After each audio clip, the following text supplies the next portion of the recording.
تازه د خوشحالۍ خبر منظور پښتین راخوشي کیږي خو کله سلام دوستانو ستړي مشي وخت مو په خیر د خیبر پښتونخوا د جرا اسماعیل خان محکمې د پښتون ژغورنې غورځنګ د بندي مشر منظور پښتین پر ضد د ثبت شویو 2 قضیو په اړه د ضمانت منظوري ورکړې ده په یاده محکمه کې د منظور پښتین مدافع وکیل شکر الله ویلي د پښتین پر ضد د ثبت شویو قضیو په اړه محکمه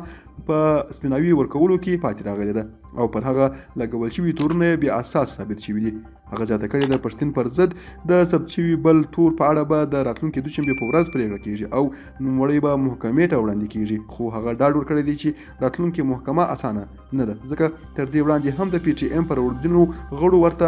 تورونه لګول شوي دي چې محکمې د سپیناوي لپاره دلایل نه دي راوړي پر منظور پښتین هم لکه د یاد غورځنګ د نورو غړو په څیر له کارونه د سرغړونې تورونه لګول شوي دي او له یوې اونۍ ډیره موده کیږي چې له خپلو شاوخوا شل پالانو سره د پاکستان بند کې دی